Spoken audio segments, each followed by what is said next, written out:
The soft click of my office door locking made my blood run cold. I looked up from my computer screen to see my husband standing there, his hand still on the lock, wearing a smile I'd never seen before. It was cold, calculating, wrong. He walked toward my desk slowly, like he had all the time in the world, and pulled out his phone. My heart started pounding so hard I could hear it in my ears. Something terrible was about to happen. I could feel it in the air between us, thick and suffocating. He slid his phone across my polished desk, the screen glowing with something I couldn't quite see yet. Then he spoke, and his voice was so calm it terrified me more than shouting ever could. "You have 48 hours, Hattie. Do exactly what I say, or everyone sees this." His eyes were empty of any love I thought had been there. This wasn't my husband anymore. This was a stranger wearing his face, and he was enjoying watching me realize how trapped I was. The second he walked out of my office, closing the door gently behind him like nothing had happened, my hands started shaking. I grabbed the edge of my desk to steady myself, my fingers turning white from gripping so hard. My chest felt tight, like someone was squeezing all the air out of my lungs. I forced myself to breathe slowly, counting each breath the way my therapist had taught me years ago. 1, 2, 3, but my mind was screaming. What just happened? Did my own husband really just threaten me? In my own office, I looked around at the walls covered with my certificates and achievements, the awards I'd worked so hard to earn, and suddenly they all felt meaningless. None of it mattered if he could destroy everything with one button on his phone. I heard footsteps in the hallway outside and quickly sat up straight, smoothing my hair, forcing my face into a normal expression. My colleague Sarah knocked and poked her head in, asking if I wanted coffee. I smiled and said yes, thank you, my voice somehow steady even though inside I was falling apart. My name is Hattie, and until 30 minutes ago I thought I knew what my life was. I'm a senior project manager at a tech consulting firm, the kind of job I clawed my way into through night school and unpaid internships while working 2 part-time jobs. I've been married to Marcus for 6 years. We met at a work conference where he charmed everyone in the room, including me. He's a compliance officer at a financial firm, always talking about ethics and integrity and doing the right thing. Everyone respects him. Everyone thinks he's this perfect, honorable man. That's what made this moment so impossible to process. The man who just locked my door and threatened me isn't supposed to exist in my carefully built life. I have a reputation in this company. People trust me. They come to me with their problems because I'm the person who stays calm under pressure, who finds solutions when everyone else panics. But now, sitting here with my hands still trembling, I realized that none of that mattered. Marcus knew exactly where to strike to hurt me most, and he'd done it with a smile. I picked up his phone from where he'd left it on my desk, my stomach twisting as I looked at the screen. The photos were bad, really bad. They showed me at a bar 3 months ago, sitting close to James, one of our company's biggest clients. In one photo, his hand was on my shoulder. In another, we were laughing, our heads bent together like we were sharing secrets. The angle made it look intimate. Wrong.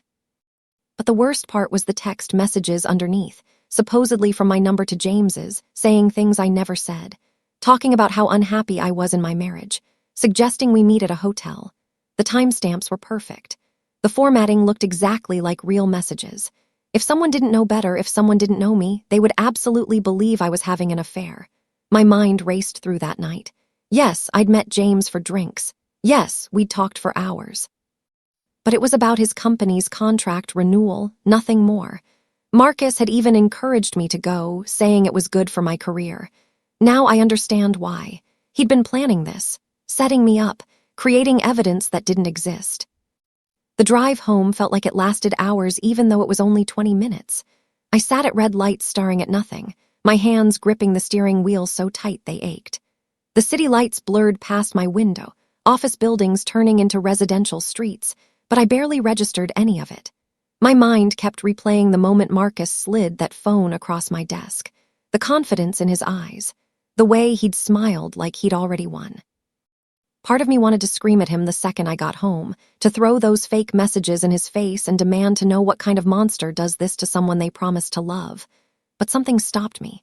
Some instinct I didn't even know I had kicked in, whispering that confronting him now would be exactly what he wanted. He expected me to panic, to beg, to do whatever he asked out of fear. If I did that, he'd know his plan was working. So instead, I took a different road. not the direct route home. I needed time to think, time to breathe, time to decide who I was going to be when I walked through that door. I got home to find Marcus in the kitchen, cooking dinner like it was any normal Thursday night. The smell of garlic and herbs filled the apartment, and soft jazz played from the speaker on the counter. He looked up when I walked in and smiled, that same warm smile he'd given me 1,000 times before. "Hey, babe," he said cheerfully. "How was your day?" I stood there in the doorway, my bag still on my shoulder, staring at him like I was seeing a ghost. How was my day? My husband had just blackmailed me in my own office, and now he was standing here asking about my day like nothing happened. I forced my lips into something resembling a smile. "It was fine," I said, my voice sounding strange and far away even to my own ears. "Dinner smells good." We sat at the table together, eating pasta and salad while he talked about his coworkers, some drama in his department, and asking me questions about my projects. I answered on autopilot, nodding in the right places, laughing when expected. The whole time I watched him, studied him, looking for cracks in the performance, but he was perfect, relaxed, happy even. That's when I truly understood how calculated this was. He wasn't worried. He thought he'd already broken me. That night, I lay in bed next to him, listening to his steady breathing turn into soft snores. The room was dark except for the green glow of the alarm clock showing 2:47 a.m. I'd been awake for hours, staring at the ceiling, my mind running through scenarios like a computer processing data. Marcus wanted something from me, though he hadn't said what yet. The 48-hour deadline suggested he'd tell me tomorrow. Whatever it was, he believed those fake messages and photos would force me to comply. But here's what he didn't understand about me. I've built my entire career on solving impossible problems, on staying calm when everyone else panics, on finding the weak point in a failing system and exploiting it. My husband wasn't any different from a broken project. He was just a problem that needed solving. I started making a mental list. First, I needed to know exactly what evidence he had and where he kept it. Second, I needed to document everything he said and did from this point forward. Third, I needed to protect my job and reputation before he could use those weapons against me. And fourth, I needed to do all of this without him knowing I was doing anything at all. Friday morning, I watched Marcus get ready for work with new eyes. He stood in front of the bathroom mirror, adjusting his tie with careful precision, checking his reflection from multiple angles. Everything about him was calculated. The perfectly pressed shirt, the expensive cologne, the confident smile he practiced before heading out the door. At his office, Marcus was known as the integrity guy, the one who gave presentations on ethical leadership and compliance. People genuinely looked up to him. He'd won awards for his work. The irony was so thick it almost made me laugh. This man who preached honesty for a living had just fabricated evidence to blackmail his own wife.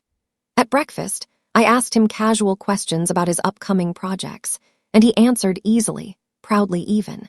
He told me about a big presentation he was giving next week to the executive team about maintaining professional standards. The words came out of his mouth without a trace of shame. I smiled and told him I was sure he'd do great, all while thinking about how much he relied on that reputation. How much his entire career was built on people believing he was someone he absolutely was not.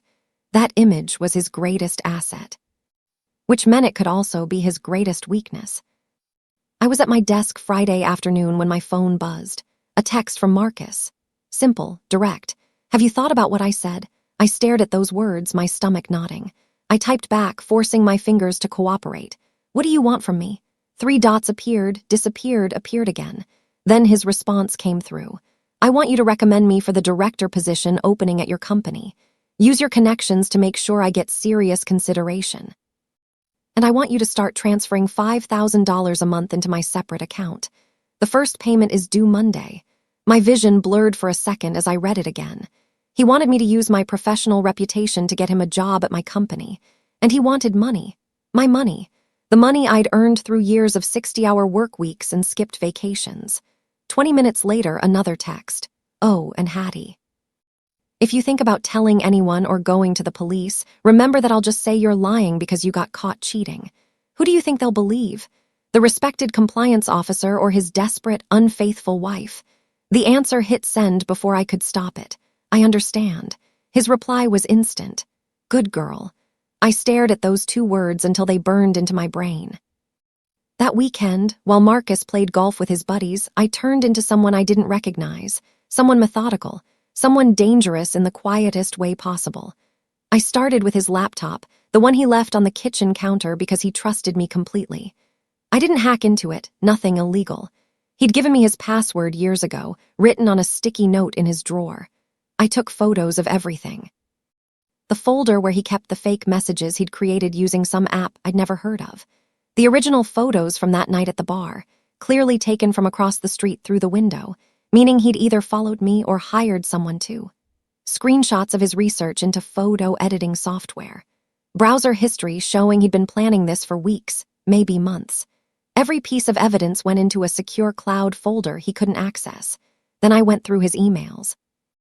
Most were boring work stuff, but buried in the deleted folder, I found something interesting. Messages to his brother complaining about money troubles, about debt he'd racked up on sports betting, about how he needed a big win soon or he was screwed. Suddenly, the $5,000 a month made perfect sense. This wasn't about love or marriage. It was about desperation. Sunday night, lying in bed again with Marcus snoring beside me, I let myself remember how we started. 7 years ago, I'd been at a tech conference in Seattle, exhausted from back-to-back presentations, when I'd literally bumped into him in the hotel lobby.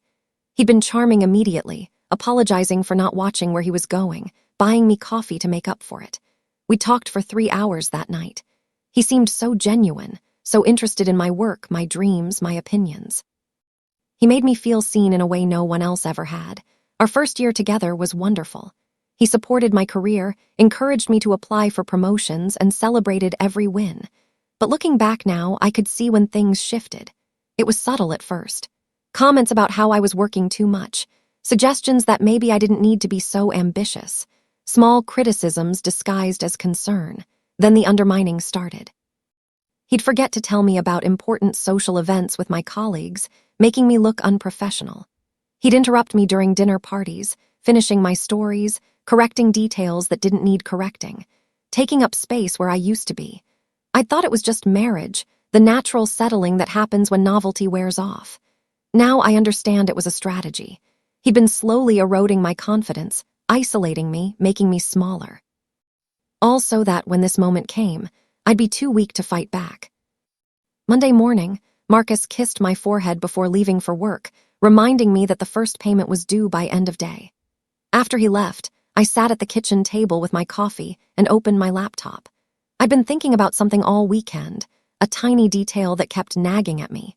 Marcus's entire reputation was built on integrity. He gave presentations. He trained new hires. He'd even been quoted in industry publications about the importance of ethical leadership.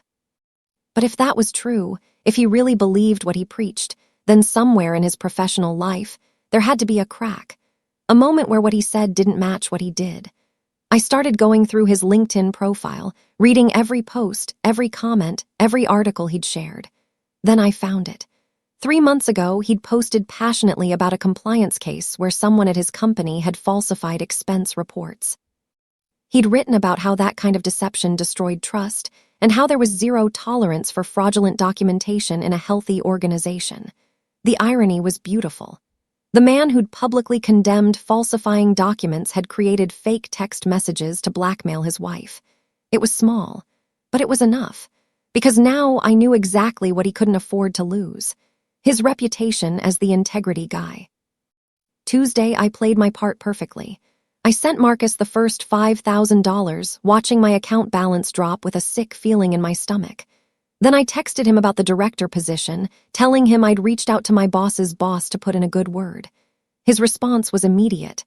"Proud of you, babe. See how easy this is when you cooperate." That night at dinner, he was relaxed, affectionate even.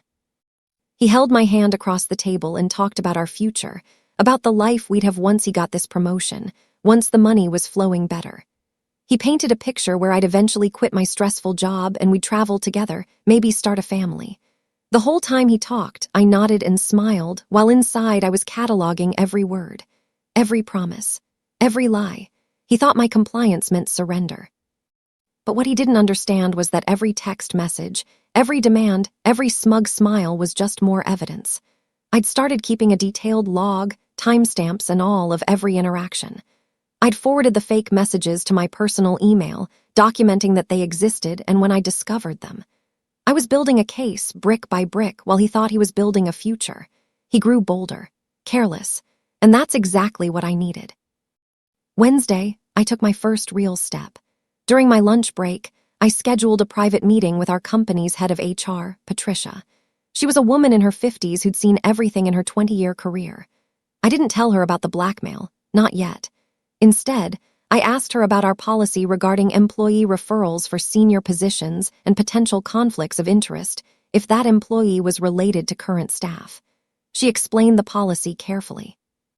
Any referral had to be disclosed through proper channels, and there were strict rules about spouses working in the same company, especially in positions where one might have influence over the other's work or compensation.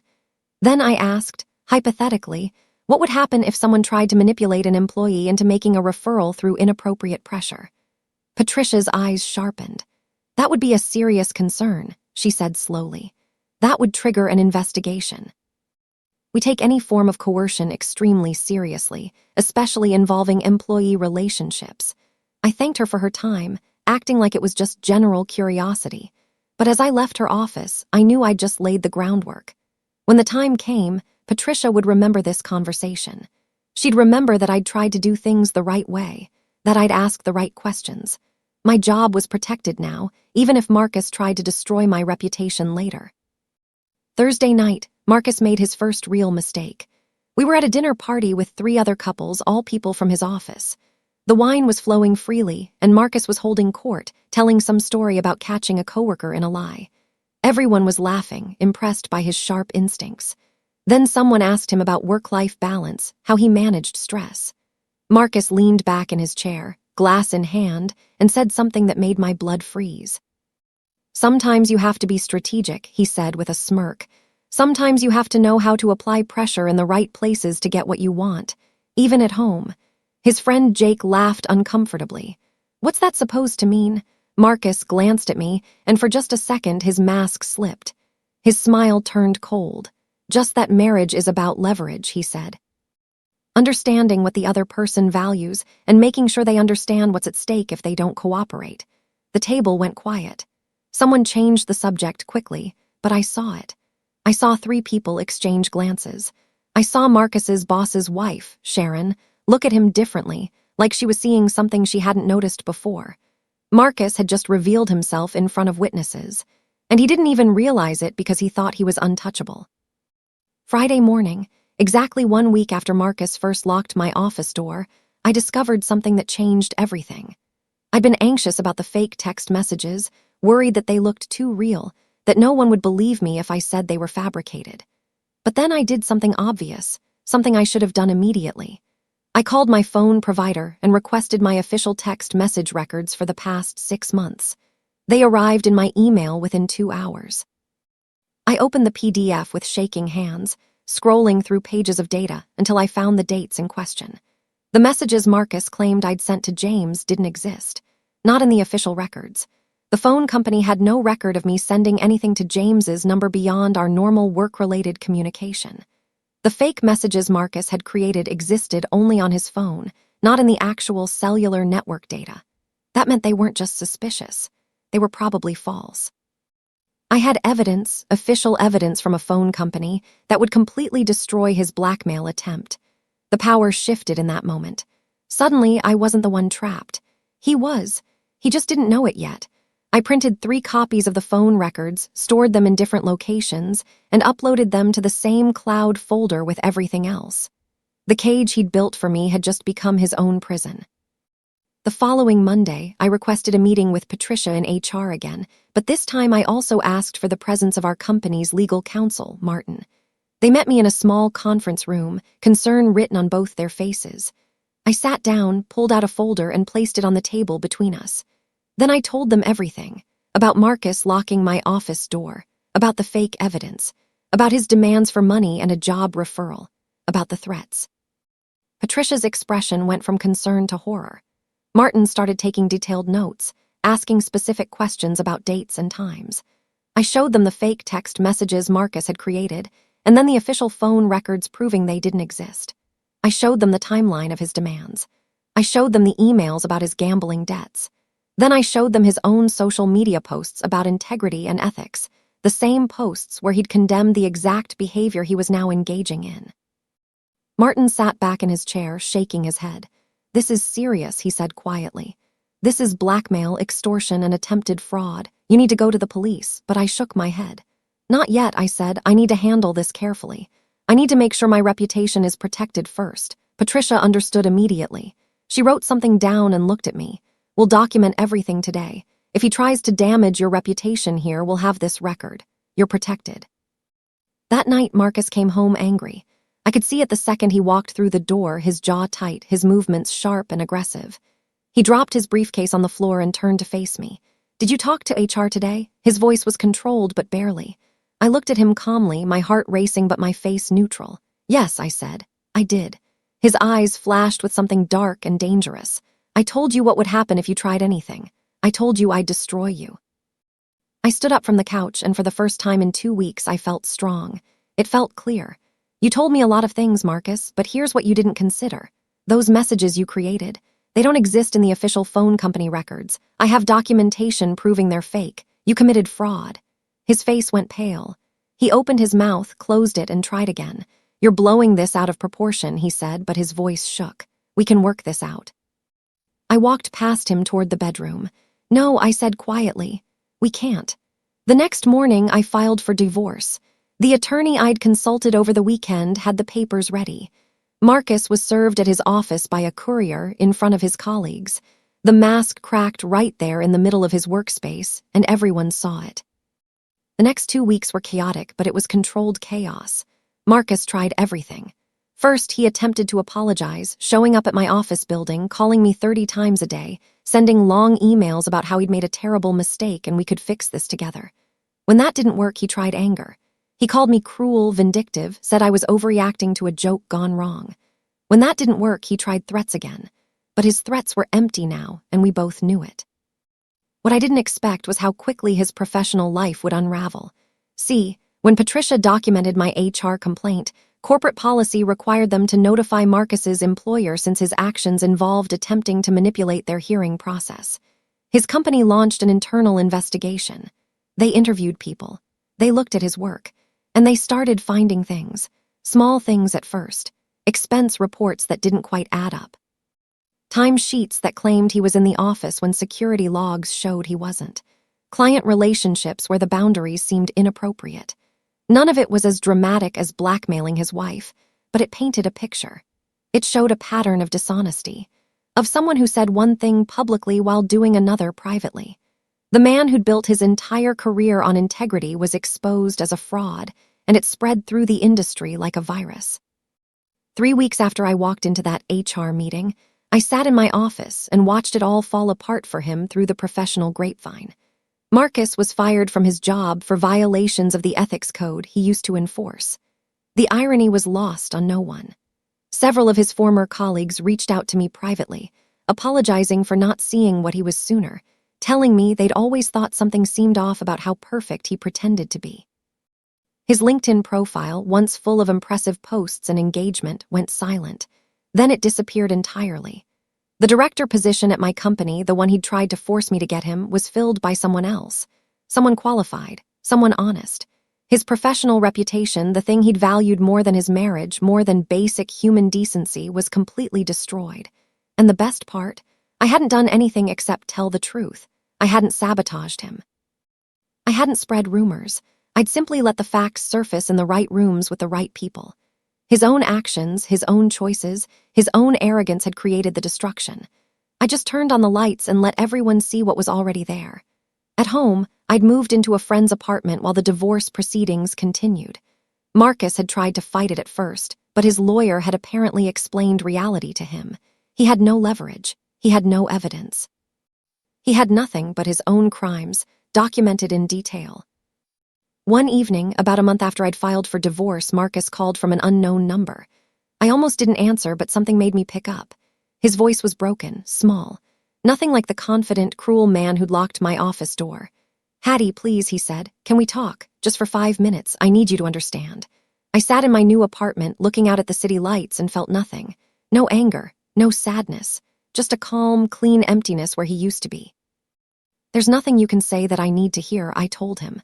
But he kept talking anyway, words tumbling out desperately. He said he'd been under so much pressure, that the gambling debts had been crushing him, that he'd panicked and made terrible choices. He said he'd loved me once, really loved me, and maybe we could find our way back to that. He offered to go to therapy, to make amends, to do whatever it took. The word please kept falling from his mouth like he'd forgotten how to say anything else. I listened to all of it without interrupting. Then, when he finally stopped, when the silence stretched between us, I said just one thing. "You didn't love me, Marcus.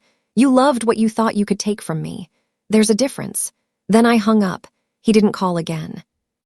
2 months later, Marcus made one final attempt to regain control, but it was so pathetic it almost made me feel sorry for him. Almost. He sent me a letter, handwritten, trying one more time to intimidate me. In it, he said he still had copies of everything.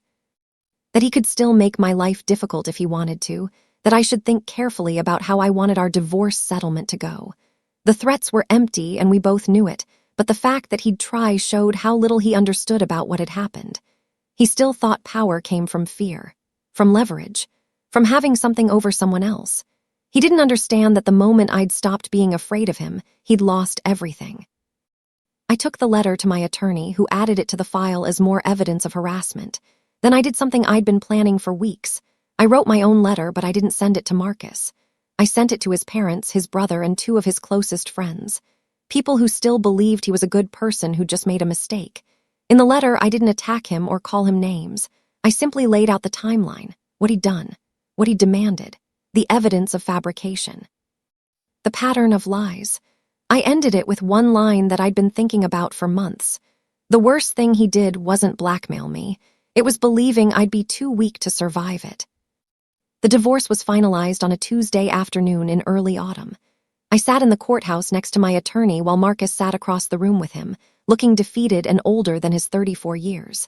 The judge reviewed our settlement agreement, asked a few standard questions, and signed the papers. Just like that, it was over. Marcus got to keep his car and his personal belongings. I kept the apartment, my savings, and my career. There was no alimony on either side. We split the minimal shared assets 50-50 and agreed to never contact each other again. As we stood to leave, Marcus looked at me one last time. There was something in his eyes that might have been regret or maybe just self-pity. He opened his mouth like he wanted to say something, but I turned away before he could. I walked out of that courthouse into the bright afternoon sun, and for the first time in months, I felt light. Free. The weight I'd been carrying since that day in my office, the fear and anger and betrayal, just lifted and floated away. I went back to work the next day. My colleagues threw me a quiet welcome back, gathering in the break room. Nothing dramatic, just coffee and bagels and people who genuinely cared about me. My boss pulled me aside and told me my strength through all of this had been remarkable. She said she'd learned something from watching how I'd handled it. That meant more than she could know. 6 months after the divorce was finalized, my life looked completely different. I'd moved into a bright, modern apartment downtown with huge windows overlooking the city. I'd gotten that promotion I'd been working toward before all of this happened, the one Marcus had tried to steal for himself. My days were full of challenging projects and real accomplishments. My nights were peaceful. I started running again, something I'd given up during my marriage because Marcus always made me feel guilty for taking time for myself. I joined a book club. I took a weekend trip to the coast with friends and didn't have to check in with anyone or justify my choices. The freedom was intoxicating. People sometimes asked me if I was dating again, and I told them honestly that I wasn't ready yet. Maybe someday, but for now, I was focused on rebuilding a relationship with myself. On remembering who I was before Marcus tried to convince me I was someone smaller. As for Marcus, I heard through mutual acquaintances that he'd moved to another city, taken a lower-level job at a smaller company where no one knew his history. His social media stayed dark. His network of professional contacts had mostly abandoned him. He disappeared from the world he'd once dominated, and honestly, I didn't think about him much anymore. He'd become irrelevant. just a bad chapter in a life that was turning out better than I'd ever imagined. Looking back now, almost a year later, I understand something important. Marcus didn't fail because I was smarter than him or because I had better evidence, though both those things helped.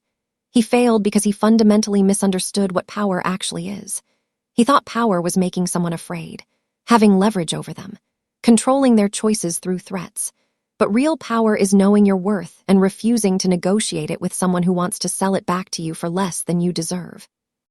Real power is staying calm when someone expects you to panic, documenting facts when they're counting on emotion, and walking away when they've shown you exactly who they are. The worst mistake Marcus made wasn't creating fake evidence or demanding money or even threatening my career. His worst mistake was assuming that because he'd trapped me, I would stay trapped, that I'd be too scared or too weak or too loyal to the idea of marriage to fight back. He forgot that the same skills that made me successful in my career, staying calm under pressure, solving complex problems, refusing to give up when things got hard, those same skills would apply to solving the problems. I never yelled, never begged, never broke the law. I simply let the truth do its work in the places where truth matters. Today, I'm thriving. Zero debt, zero regrets, zero tolerance for anyone who thinks they can own me. And that's the real lesson. You don't defeat someone by becoming cruel like they are. You defeat them by refusing to be afraid, by documenting everything, and by trusting that eventually the truth finds its way to the light. What would you do in this situation? Have you ever had to stand up to someone who tried to control you through fear?